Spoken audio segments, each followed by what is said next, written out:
Creemos que ver es solo abrir los ojos y listo, pero la realidad es que la vista es uno de los procesos más complejos y costosos del cuerpo humano. De hecho, aunque los ojos representan una parte mínima del cuerpo, el cerebro dedica una enorme cantidad de energía solo para interpretar lo que ve.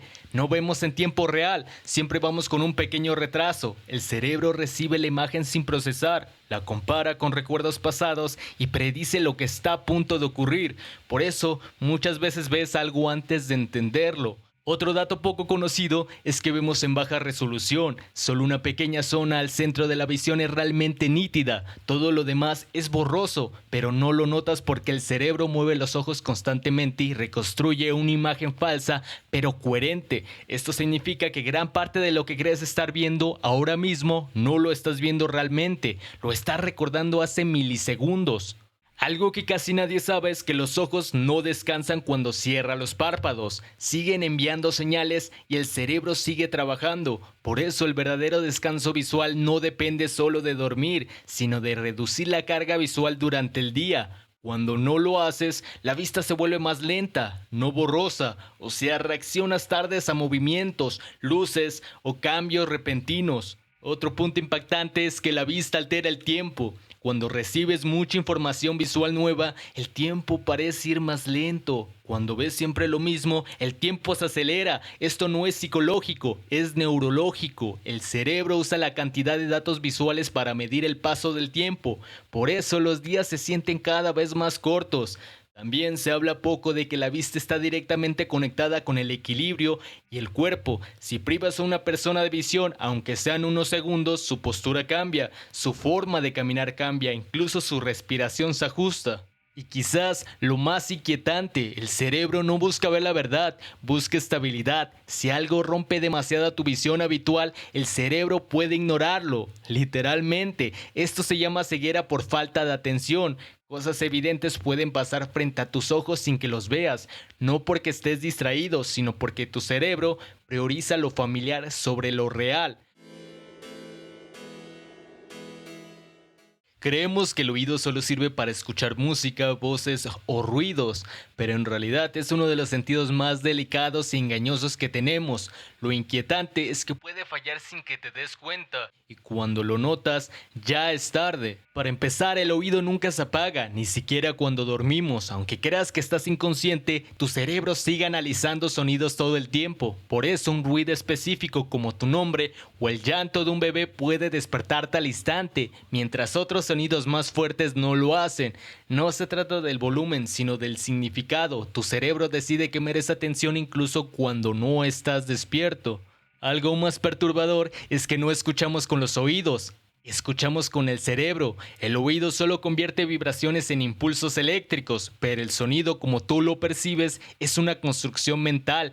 De hecho, dos personas pueden escuchar exactamente el mismo sonido físico y experimentar cosas totalmente distintas. Por eso algunas personas juran escuchar voces, zumbidos o sonidos que no existen. El cerebro puede inventarlos cuando hay estrés, ansiedad.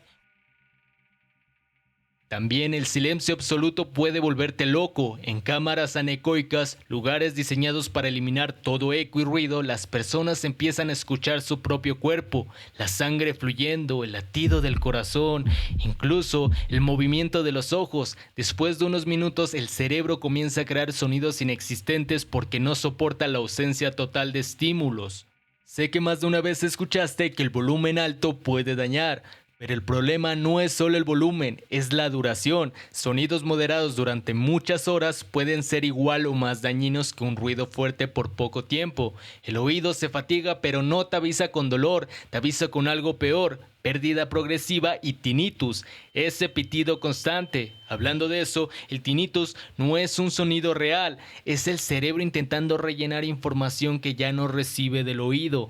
Es como un error del sistema. En muchos casos, ese zumbido es permanente. El olfato no solo sirve para oler cosas bonitas o advertirte cuando algo huele mal, en realidad es el sentido más primitivo que tenemos y también uno de los más poderosos, tanto que es el único que llega casi directo al cerebro sin pasar primero por el filtro racional. Por eso, un olor puede hacerte sentir miedo, calma o nostalgia antes incluso de que sepas qué estás oliendo. Porque durante miles de años reconocer un olor extraño podía significar la diferencia entre vivir o morir. De hecho, los humanos podemos detectar ciertas moléculas en concentraciones extremadamente pequeñas, tan pequeñas que algunos olores se perciben en partes por trillón, lo que significa que podrías detectar una gota diluida en el tamaño de una piscina olímpica, y aún así tu cerebro diría algo está aquí, aunque no sepas explicarlo. Pero aquí es donde se vuelve aún más interesante. Durante mucho tiempo se creyó que los humanos teníamos un olfato mediocre comparado con los animales. Sin embargo, estudios demostraron que podemos distinguir más de 1 millón de olores diferentes, una cifra absurdamente alta. El problema no es que no podamos olerlos, el problema es que no tenemos palabras para describirlos. Por eso decimos huele a algo o me recuerda a, porque el lenguaje se quedó corto para lo que el olfato realmente percibe. Y si alguna vez has sentido que un olor te transporta instantáneamente un recuerdo muy específico, como un lugar, una persona o incluso una emoción que creías olvidada, no es casualidad.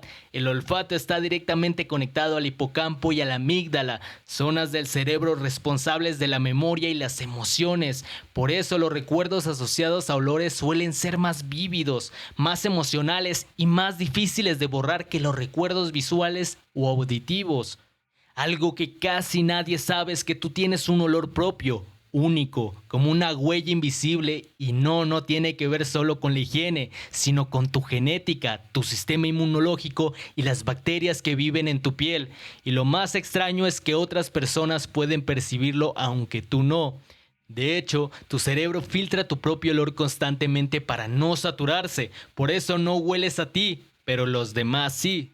El olfato influye en la atracción entre personas mucho más de lo que creemos. Hay estudios que muestran que tendemos a sentirnos más atraídos por el olor corporal de personas con un sistema inmunológico diferente al nuestro, porque biológicamente eso aumenta las probabilidades de tener descendencias más resistentes. Así que muchas veces lo que llamamos química no es magia, es biología actuando en silencio.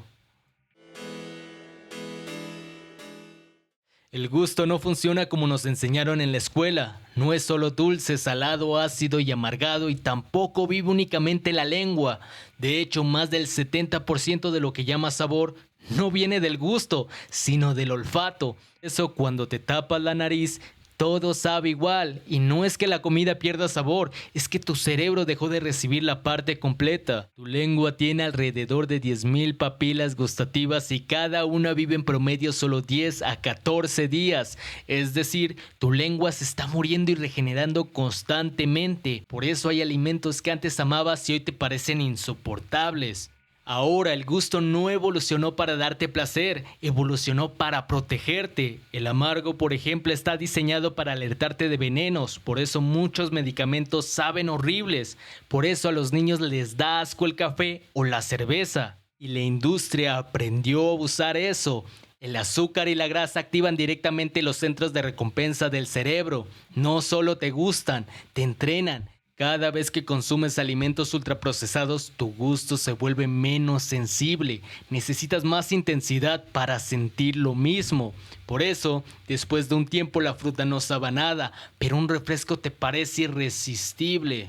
El gusto se puede manipular sin que lo notes. El color del plato, la música de fondo, incluso el precio del alimento alteran lo que crees estar saboreando. En experimentos, personas describieron el mismo vino como más complejo solo porque les dijeron que era más caro. Creemos que el tacto solo sirve para sentir si algo quema, duele o es suave, pero en realidad es el sentido más profundo que tenemos. Y lo más inquietante es que actúa incluso cuando no lo notas. Para empezar, tu piel no es solo un órgano, es una red gigantesca con más de 5 millones de receptores, cada uno especializado en detectar algo distinto: presión, vibración, temperatura, dolor, pero también seguridad. De hecho, hay un tipo de receptor que no detecta ni calor ni frío, detecta caricias lentas, porque tu cuerpo está diseñado para sentir afecto físicamente. Estos receptores se llaman fibras táctiles y solo se activan cuando el contacto humano es suave, lento y humano. No sirve para sobrevivir, sirve para sentirte bien. Por eso una caricia puede calmarte más que 1000 palabras. También el tacto se desarrolla antes que la vista, el oído y el gusto. Un bebé siente el mundo antes de verlo. Sin tacto, el cerebro no termina de encenderse. De hecho, hay estudios con bebés prematuros que demostraron que aquellos que recibían contacto físico frecuente subían más rápido de peso, dormían mejor y tenían menor estrés, aunque recibieran la misma comida y cuidados médicos. El cuerpo humano necesita ser tocado para funcionar correctamente.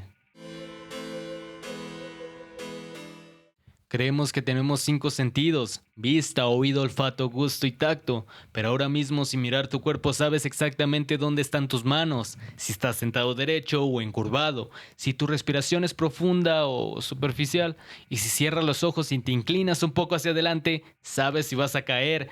Son sentidos que casi nadie nombra, pero sin ellos no podrías funcionar. La propiocepción es el sentido que le permite a tu cerebro saber dónde está tu cuerpo sin necesidad de mirarlo. Esto ocurre porque dentro de tus músculos, tendones y articulaciones hay receptores que envían información constante al cerebro. No lo hacen de vez en cuando, lo hacen todo el tiempo. Cada pequeño movimiento genera señales que le dicen al cerebro cuánta tensión hay, en qué posición está cada parte del cuerpo y qué tan rápido se está moviendo. Gracias a este sentido, puedes caminar sin mirar tus pies, escribir sin observar cada dedo o tocarte la cara con precisión. Y lo más importante, puedes moverte de forma automática. Tu cerebro no calcula cada paso, simplemente confía en la información que recibe del cuerpo.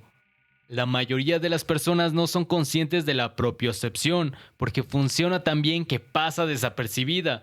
Pero cuando falla, el efecto es inmediato. Personas con daño propioceptivo necesitan mirar sus extremidades para poder moverse. Si cierran los ojos, pierden coordinación, equilibrio y control.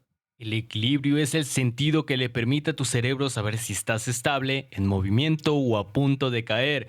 Y aunque muchos creen que depende de la vista o de la fuerza, en realidad nace en una zona muy pequeña y casi desconocida del cuerpo: el oído interno.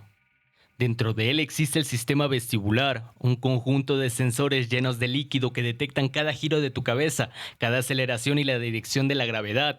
Esa información viaja al cerebro en tiempo real y se combina con la propiocepción y la vista para mantenerte de pie sin que lo pienses. Gracias a este sistema puedes caminar en línea recta, mantener la mirada fija mientras te mueves y reaccionar rápido cuando pierdes estabilidad. Todo ocurre de forma automática. Tu cerebro corrige el cuerpo antes de que seas consciente del error. Cuando el equilibrio falla, la experiencia es muy clara y muy intensa. El suelo parece moverse, aparecen mareos, náuseas y una sensación constante de inseguridad. El equilibrio también influye en la concentración, la memoria y el estado emocional. Un sistema vestibular alterado puede generar cansancio mental y dificultad para enfocarse, porque el cerebro está ocupado tratando de mantener la estabilidad.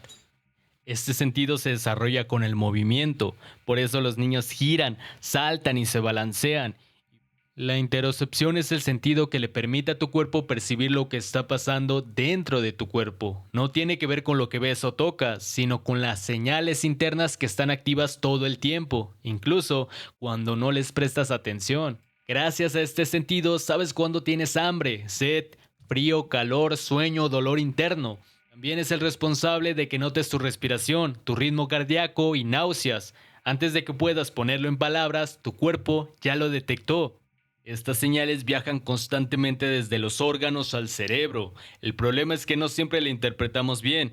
Un corazón acelerado puede ser ejercicio, emoción o ansiedad. Una presión en el pecho puede ser estrés, miedo o cansancio. La interocepción no solo envía información, el cerebro tiene que aprender a leerla. Las personas con buena interocepción reconocen antes lo que sienten. Pueden identificar cuando algo es estrés y cuando es hambre, cuando es cansancio real y cuando es tensión emocional. En cambio, cuando este sentido está alterado, aparece la confusión. No sé qué me pasa, me siento mal, pero no sé por qué. Estos sentidos nunca nos los enseñaron en la escuela por una simple razón. No son sentidos que se pueden memorizar, son sentidos que se viven.